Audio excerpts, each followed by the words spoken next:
Welcome to How to Commit Journalism, part of Capital Broadcasting's podcast network. I'm Enterprise Executive Producer Ashley Talley. And in this podcast, we take you behind the scenes, pulling back the curtain of journalism, giving you the backstory behind the big story. For the past few episodes, I've talked with people at WRAL News about changes that we've had to make in relation to coronavirus. Changes as business people, as journalists, as humans. We've talked about logistics, about technology used to bring you the news while trying to remain physically distant. We've talked about people having green screens in their dining rooms and what technology we're using to make sure we stay safe as we do interviews and send back newscasts from people's homes. I was thinking the other day about a sticker that used to be on my computer at the last station where I was. In fact, it was a sticker on everybody's computer at this station because one of our coworkers, he was into the label makers, the where you can type out a message and print it out and then it becomes a sticker. And he printed it out and put it on everyone's computer and it said, TV is about people. And I think that's one thing that I've not addressed perhaps here in this podcast the past few weeks as we talk about all the technical aspects of what WRAL is doing to make sure we stay on the air and keep our viewers informed. That sticker was there to remind everybody, from the news director to the anchors to the editors to the assignment desk, of what the true purpose of our jobs are. And I think that's easy to get lost sometimes. The label maker guy, he was our assignment editor, assignment manager at that last station. And if you don't know what that job is, Jamila Elder, who is a longtime assignment editor here at WRAL, is going to explain what it's like to be on the front lines of a pandemic when you're dealing directly with the public who is frustrated and often just wants somebody to talk to. Today we're talking with assignment editor Jamila Elder. She has been at RAL for 12 years. 12 years. Okay, so you've seen a lot over those 12 years, I imagine. I got my start as an assignment editor, too, and I will be honest, when I went for my first interview, I had to Google what an assignment editor was because I don't think that the term assignment editor really describes what you do. Can you tell people what an assignment editor does? Sure. So my mom and dad are always so proud of me just because I work at a TV station. So they always tell people an assignment editor. And when I tell people I'm an assignment editor, it's almost like the excitement dies down just because they're like, oh, you work at WRAL. They assume that you're automatically on TV. So an assignment editor is a person, our primary responsibility is to listen to police scanners. So if we hear anything on the police scanners that, an officer involved shooting, a bad car accident where there are fatalities, things like that, it starts with us. We hear those things on the scanners, and then it's our job to dispatch a crew or to decide, hey, this is big enough for us to send someone or it's not. So that's our primary responsibility. We also are answering the calls from the viewers. We're monitoring the emails, and we're taking tips, be it through email, social media, or from people that are calling into the newsroom. So you're the front line of news coming into the newsroom. Absolutely. I want to talk about the calls and emails first, but I bet you hear some crazy things on the scanners. For sure.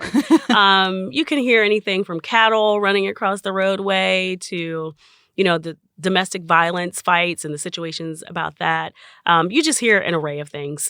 You name it, we're hearing it on the scanners. And I know that as an assignment editor, your ears get piqued to hear drowning, shooting, stuff like that. Are there any times that you can remember in the 12 years here that you got chills when you heard something on the scanner or that it was just really shocking?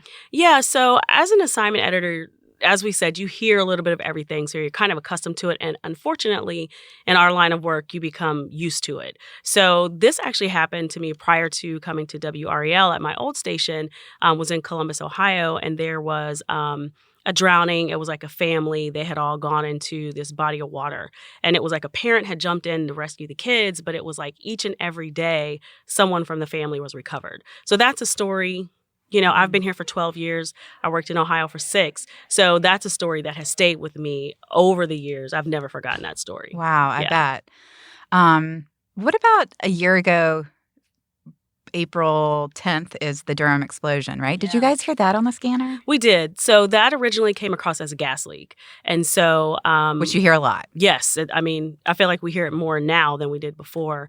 And maybe it's just because our ears are more sensitive to it. So that came across the scanners as a gas leak. I'll never forget it. I was on the desk that day. I think I was solo. And it came across as a gas leak. The helicopter was already up. I can't recall if we were on that particular gas leak or something else. And then all of a sudden, it came across as an explosion. So our veteran photographer, Chad Flowers, was in the helicopter, and he immediately said, "You're going to have to get more people out here. This thing is huge." So I called the conference room. I believe you all were there. I don't know if you were in the morning meeting or not. And I told Martha, I said, "Hey, we've got to get more people out here." And so immediately, and that goes to our point of what assignment editors do. It's our job to know this is a big deal or this is not. We had an officer-involved shooting a couple of years ago, AKL Dinkins, and our former managing editor, Bonnie Moore, was here. And you don't want to ever disrespect your boss or your leadership. And so I remember that was in the middle of all the humongous officer-involved shootings were happening, and people were videotaping them with their phones and things. And it was our first one. So I remember our helicopter being over that scene, and I saw the interaction in the community, and I called Bonnie, and I was like, "Hey, we're going to need more than one reporter." And to this day, she'll tell me like, "Hey, gal, I'm so glad you called and told me we needed more than one reporter." So that's a part of our responsibility as well, to know, hey, this is a big deal, and we need to send multiple crews. Your news judgment is honed every day. Absolutely. Having to make those decisions. Yeah. In the next segment, Jamila talks about what it's like to be on the front lines during a pandemic with people who have nowhere else to turn.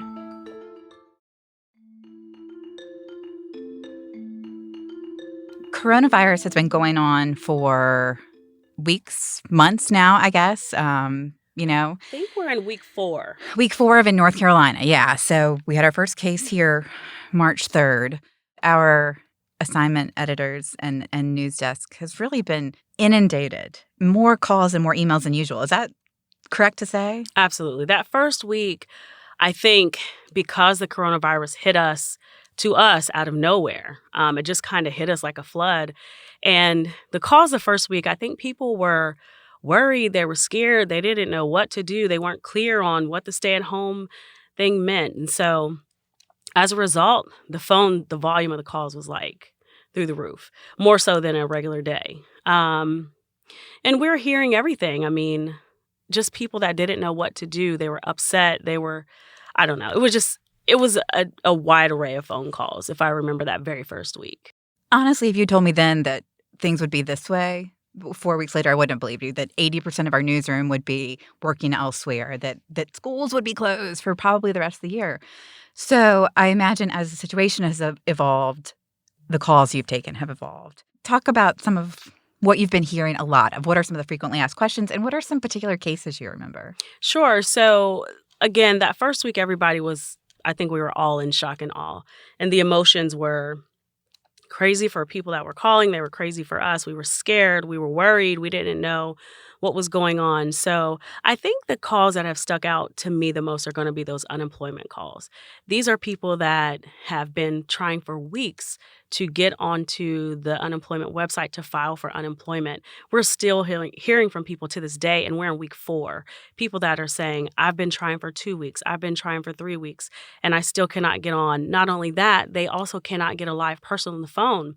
So they're calling us. And in those first couple of weeks, that first week, I was like, oh my gosh, I'm so tired of people calling. That second week, I will never forget, that Monday morning, I woke up. It was hard because we were just so it was so new. And that first Monday, that second week, that Monday morning, I was dragging getting out the house. And I remember, you know what you're headed for, right? You know it's going to be a tough day. Yeah, I hadn't watched any news all weekend. So then when I came in, it was like all I saw was the numbers. And I felt bombarded as soon as I walked in. And I remember leaving my apartment that day, and I said, "God, give me strength to put myself in these people's shoes. Help me to sympathize with what they're going through." So I went from frustrated and irritated with all the calls to trying to be more sympathetic. Mm-hmm. And so that was the week we started getting these phone calls about the unemployment. And I was moved because I will never forget the phone call I got. This was from I could tell they were older. I have no idea how old they were, but they were older. The gentleman, he sounded like he was already retired, but his wife was like a dentist and she had been furloughed. And they sounded like they had never had to file for unemployment before. So this was all new to them. I could hear it in her voice. She was crying in the background. He handled the call, but she was talking in the background and they were talking about how their mortgage was coming up.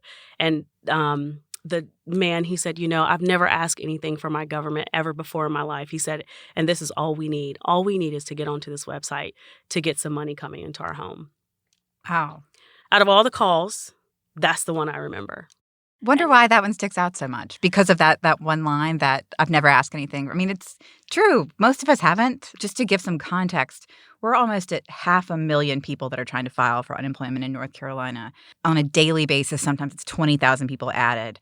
The Department of Employment Security is used to about 3,000 like a week, right? So their website is completely, you just can't get on it. And their phone lines are so crazy that it literally is just hanging up on people. It's not even like one woman emailed us yesterday and said, I would hold for 8 hours if they would just let me hold with the, knowledge that I would get somebody eventually. And they're not even doing that because just the volume is so high. People are calling and emailing, or the calls that I'm taking they're saying, I've called, and you don't even get a person. It just immediately says the call volume is so high, and then it just disconnects you. Can you imagine? There was a guy that called or emailed. He said he had been trying to get through for 28 days. He said 28 days I've been trying to get through. And he said, every time you call, he said, it's so frustrating because every time I call, you get the automated message that just says the call volume is high. And so people are calling and they want to know, what are they doing about this website? What are they doing about, the call center per se? And you don't really have an answer. Well, and I can put myself in that situation of trying to call my cable company or trying to return something to Amazon, like these trivial things that you just get so mad because you can't get a real person on the phone. This is their livelihood. These are their mortgages and their kids. And I cannot imagine how frustrating that must be. And they just want a live person, And so, again, going back to that, trying to put myself in people's shoes because they just want to talk to a live person. So they call us, they vent, they get it off their chest. And for I think weeks 2 and 3, I was okay. This week, I'm feeling that frustration rear back up just a little bit. Help me, God. Put me back in their shoes. Exactly. But you really sympathize, and talking to friends and family. I paid rent last week and I've never been more thankful. I was like, thank God. I literally paid the rent and was like, thank you, Jesus. Just because there are people that can't right now. A lot of people. So we're fortunate, we're fortunate to still have jobs to come to. And that's the other thing, like you mentioned, probably 80-90% of our newsroom is working from home. And being able to come into work gives you a little sense of normalcy. Like I'm thankful to even get into my car and drive to work just to have that, that separation sort of from it. I totally get that. The one thing that I did not anticipate with working from home is that there is no beginning or end. It's literally from the time I get up until I go to bed, because there's, like you said, there's no separation. It's the same physical space. It's the same, the email doesn't stop.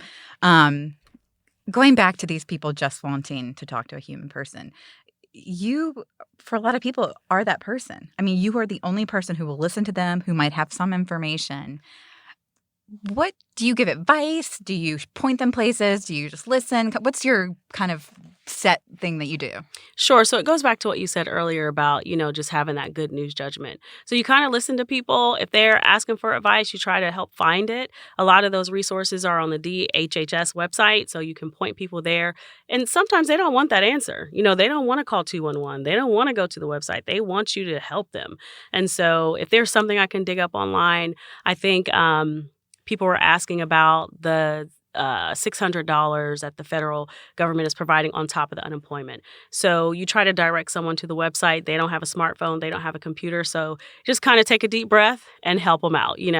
Try to give them the information that they're looking for, just because you're really the only human being they're getting access to at that point. That's going to answer them and listen to them and talk to them. Yeah. And I think that the assignment desk is also the first line. It's the first line to news, but it's also the first line to our viewers. I feel like that you guys make people want to engage with WRAL, whether it's online or on air, more because they do know that real people are behind the scenes. Yeah, I mean, we're catching that too. I'm catching people saying, "Thank you so much for answering the phone," or "Thank you so much for listening to me." There was a lady that called yesterday. She was having issues with the small business loan or something like that, and she just rattled off her piece. And then I said, "Oh my gosh, I'm so sorry you're going through that. Good luck. I hope things get better." And she said, "Just thank you for listening." And I think she maybe talked for like 10 or 15 minutes. I didn't have any answers for her. I had nothing. And she was just like, "Thank you so much for listening." So, just being that listening ear. Now, do we need someone to talk to after you leave work? Sometimes, yes. So I'm definitely calling my parents more and calling friends more and venting, just because we're the sounding board for people while we're here. And then you kind of need that when you leave as well. I get that. Is the anger toward or the frustration toward the Employment Security Commission or the whatever it is, federal government, is that ever directed at you? I think it's just people that are angry or frustrated at the situation. I don't think it's ever at us personally. I took a call from a guy yesterday, and I wasn't the person that transferred him, and he was transferred to Cullen Browder. And he called back, and I got him, and he was like, "Now, why in the world would you transfer me to the most popular reporter at WRAL? I will never hear back from Cullen Browder." And at that point, I'm not even going to lie, I had reached it. Like, it was 2:30 in the afternoon, 3 o'clock, and I was like, "Sir," I said, "what you're not going to do is talk to me like that." And I said, "We're going to be done with this conversation." And he just, "Don't take it personal. I just don't understand." And I was like, "Hey, I didn't transfer you, but you're not going to get what you want talking to me like that." So there's a point, you reach your point where you're like, "Hey, enough's enough. I understand you're frustrated at the situation, but I'm not your person." Yeah, right. I also think sometimes in the past, people will call the assignment desk before they'll do something like call the police or, like with different things, like something's going on. Well, have you called, the manager of this place? Well, yeah, and you're getting that. And people are calling because they're frustrated that their jobs aren't giving them masks or they're not giving them gloves or what have you. And then there's a couple calls we've taken from people about that. And I'm just like, "Oh, okay, well, I can certainly pass that along. But have you tried calling corporate? Who owns the company? Oh, I didn't think about that." So that's the step. It's like, just because you're calling WREL doesn't necessarily mean we're going to send a crew to your job to shut them down. That's just not what we're going to do. A lot of people do think that or want that or I'd say we get 200 to 300 emails a day from people just to our reply line. We have multiple ways people can contact us. How many calls a day would you guess in a 24-hour cycle that the assignment desk is taking? There's usually 2 of us on the desk at a time. I would guess upwards of 100 calls. Yeah. They've definitely gone down since that first week, but we're still getting a steady flow of calls throughout the day. It also seems to ramp up during news time, doesn't it? Yes. Anytime there's a press conference, Governor Cooper's press conference or President Trump's press conference, those phones are lighting up. And it's more so because people are trying to get an understanding of what this means. What does the stay-at-home order mean? And can I go to the grocery store? Can I do this or can I do that? And it doesn't matter that Governor Cooper just said it. Right. They're going to call to get that extra layer of what exactly does that mean? I got an email from Mary Alice, your counterpart on the assignment desk, earlier today, and it said, "I promised a viewer that I would ask y'all to ask the governor this," because my team and I are often on the governor's calls. And I just thought, she carried through on a promise, you know? And that's all you can do. I mean, a lady called yesterday. She was asking, she had an old password and she couldn't figure out how to reset it for the unemployment website. And I said, "Ma'am, all we can do is try. I can't promise you that Governor Cooper is going to answer that question." And she said, "Can you just try?" Like, she was so over me and over that website. And I was like, "We'll do what we can do, Yeah. So the expectations are high for us right now, I think, as media. And I'm sure it's not just for WRAL, but for everyone across the world as far as TV stations. The expectation is high of us. And so I think as an assignment editor, yes, we're frustrated sometimes, but it is our job. Like you said, we're on the front line to try to be what we can to our viewers as much as we possibly can. And, a lot of different people work in putting on a newscast: producers, anchors, reporters, editors, everybody. But you guys are dealing with the public more directly or a wider swath of the public more directly than a reporter who might talk to 3 or 4 people for a story.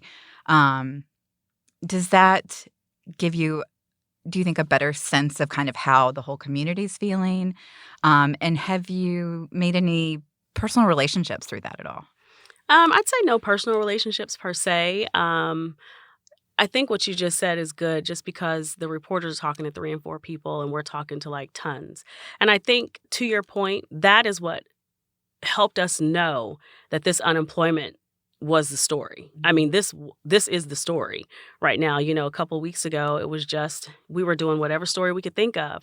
But then the amount of calls and the amount of emails we were getting about that website, it was just like, hey, this is the story right now. This unemployment website, the fact that people can't get through on the phone or online, this is the story. And so that's kind of our job as well to kind of filter through, okay, we've got one case of COVID at ABC. And as we heard yesterday, as soon as the governor started his press conference, we've got 60 cases. We got an outbreak at a nursing facility in Orange County. And so at that moment, you're like, that is the story. Mm-hmm. So you're kind of like digging through the weeds to figure out what exactly do our viewers want to hear about right now. And then too, to that point also about the unemployment, I would say the other big story we're hearing about is the prisons.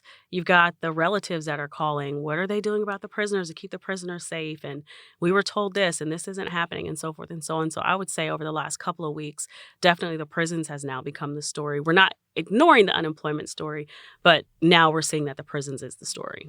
And assisted living. Yeah, absolutely. That has really jumped up too. And if you think about it, these people that can't reach the government through the, unemployment system, prisoners and assisted living, these are all people that don't have a lot of agency over their own situations. Yeah, they're calling us. I mean, they're definitely calling us and telling us, hey, my husband or my brother is at Noose or whatever, correctional facility, and this is what's going on there. Now, we have some good public information officers. They're going to tell us so much, but, the extra things, oh, they beat someone with a stick or they did this or they did that, that probably is just not information we're going to get.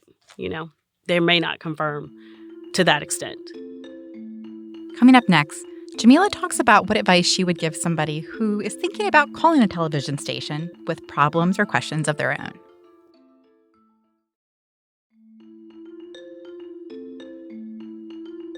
All right, so if somebody out there is listening to us right now and is saying, well, gosh, should I call a news station in the future or not? What would you say to them? And what advice would you give them about how to approach that call? Ashley, why are you putting me on the spot? Absolutely. We want you to call us.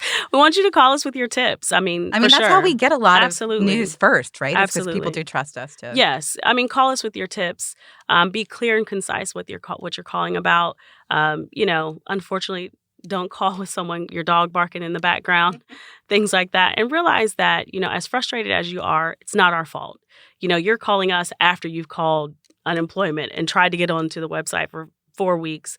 We get your frustration. However, it's not our fault, and we're going to do what we can to help you. So absolutely, call us with your tips. Call us with what you see in the community as becoming a big story, because we need it. We absolutely need it. So back to what I started with, that TV is about people, and people are behind TV. Absolutely. So treat us like people too. Right, for sure. Absolutely. Awesome. Thank you so much, Jamila. I really appreciate it. Thanks for having me. How to Commit Journalism is produced by WRAL News and is part of Capital Broadcasting's podcast network. Be sure to subscribe in your podcast app so you don't miss an episode. And if you want to hear more about our coverage of COVID-19 and the current pandemic, head over to wral.com/podcast, and you'll find a whole list of our podcasts that we're doing, including one we're doing and updating each day about the coronavirus.